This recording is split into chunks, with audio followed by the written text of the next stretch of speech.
Hey guys, this is Random Fix. So I get a lot of questions about the Comvolt unit and how it's actually hooked up.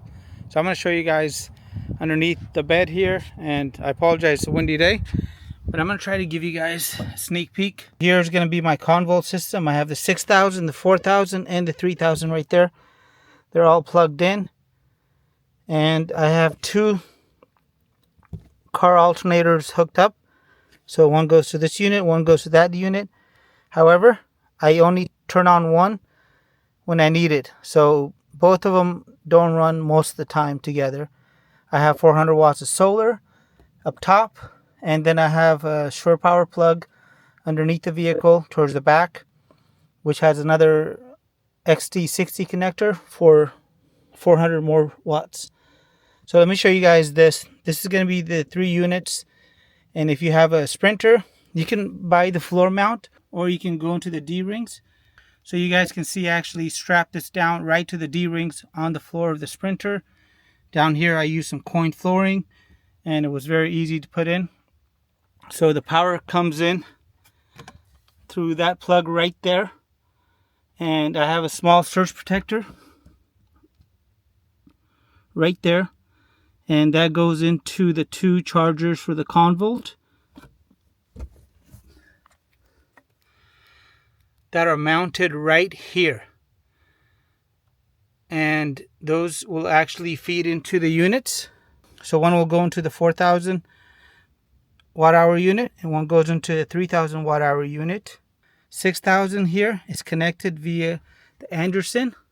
So from Comvolt you could buy an Anderson splitter, and I can't really show you guys because of this cage. I built this cage because I utilize the space underneath. And if I ever need to take it apart, I just have 2 screws right here. And again, I don't lose any of the storage space. The units do have cooling fans built in, but I put 2 additional ones. One's here, one is there. And it turns on in the summertime when the temperature is hot. As far as the DC power, it is going to be put out on the Anderson connection. And what happens is it comes in right here. You can see it, and I have connected that down here, and on the other side of that same breaker, this is a 150 amp breaker. Don't get some of the Chinese breakers. You really want some of these high quality breakers. I'll leave you guys links to this stuff down below. And then it gets distributed to the front and also to the junction that I have right here. So there's one here. So once they hit the junction points, they get distributed throughout the van. You want to make sure you fuse everything very early. As far as the ground, it is going to be grounded out to the body. So the ground wire from the unit here gets grounded, and I grounded it 2 different locations. And just make sure you get the paint off and that it's very clean. As far as AC power, once the AC power comes out of the 4000 watt unit here. So I have 2 inverters. One's on the 3000, one's on the 4000. My 6000 watt unit here does not have an inverter built in. The power comes out of the 4000 watt unit, and it goes through this breaker here. These breakers are really easy. You could put in 2 breakers, and I only have 1, and they're very easy to wire up. The black wire will run through the breaker. When it's red, it's energized. When it's green, it's not energized. There's a little cover, so I can go ahead and shut it off. And then the power goes to the GFCI. Right now, it's not actually energized because I have the switch off.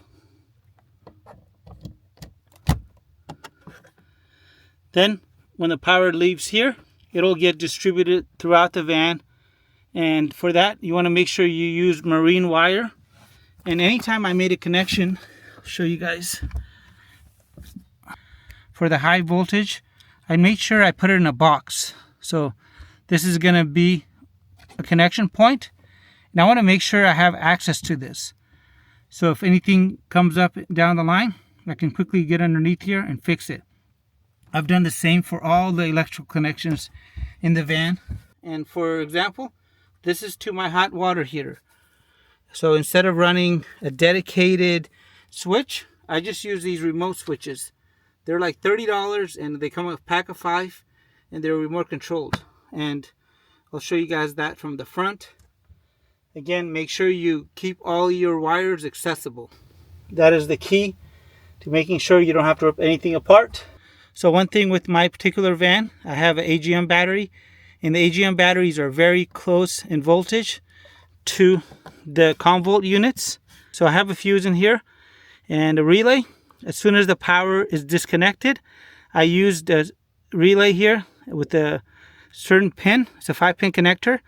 When that power from the alternator shuts off, this will go ahead and basically charge up that engine battery. And even if I leave the van here for a month, it'll go crank right up, because the Comvolt units are always going to make sure that my engine battery is good. And there's a quick disconnect for that over here as well. It's this button right here. As soon as I hit this, that is disconnected. If I want to kill all the DC electronics, I just hit this button right here.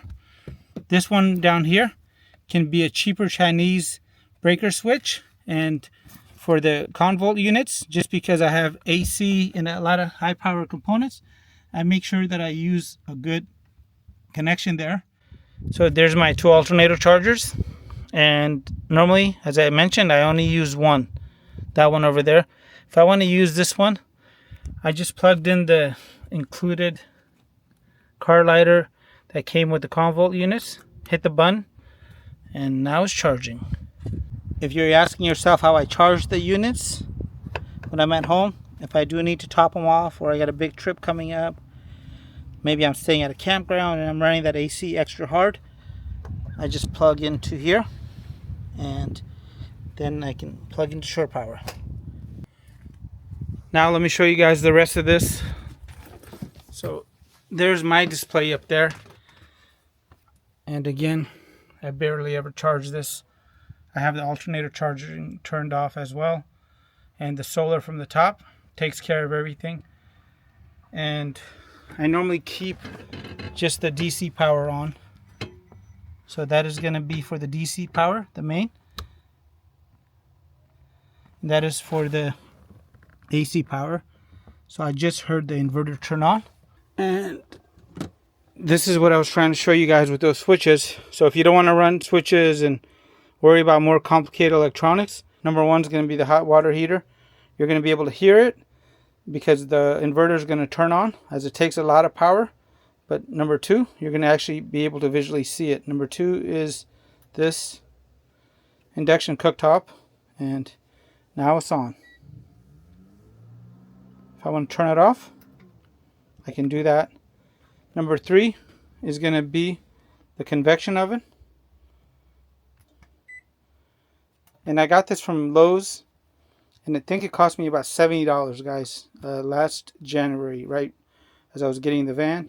My refrigerator is 12 volts, and it works really good. Just get a chest style refrigerator if you can. They're just very energy efficient and a lot cheaper. My AC is going to be 12 volts. And I recommend staying with 12 volts. If you're not going to go with 12 volts, then upgrade to 120 volts. But if you're looking for efficiency, 12 volts is going to be the way to go. And here's going to be the display.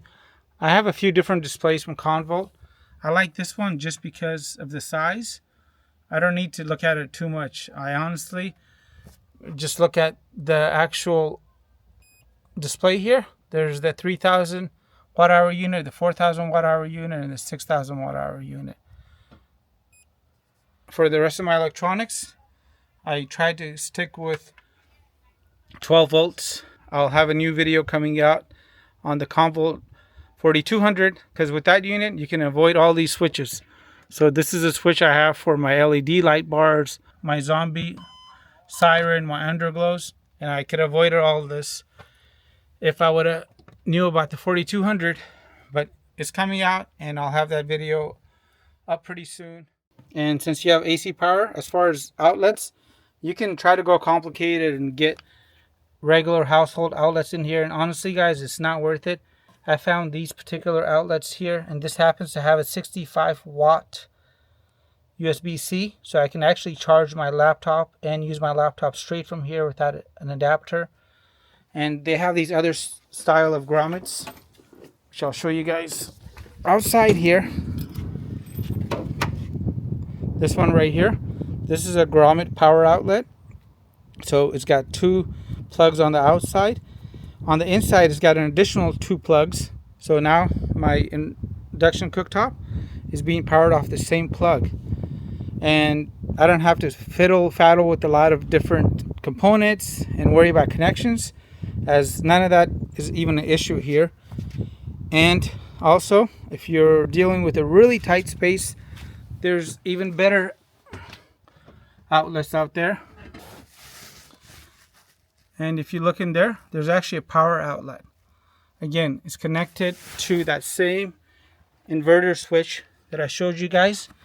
So when I kill the power here, I kill the AC power everywhere. And this is how simple it can be. I have those same grommet style plugs that I showed you back here on the other side of this cabinet. And one is going to be where this convection oven is, as well as towards the back. So all the way in the back, I have one of those. It was so much easier than trying to wire up outlets. Again, just keep all your connections in a box. And I'll leave you guys a parts list that I use for the van. And everything that I reference, you guys can have access to it for free. And also, I'll leave you guys a link down below on how you can get a really good deal on a van, as is something that I've done over and over. I used to work in the car business for a very long time, and there's a lot of deals out there.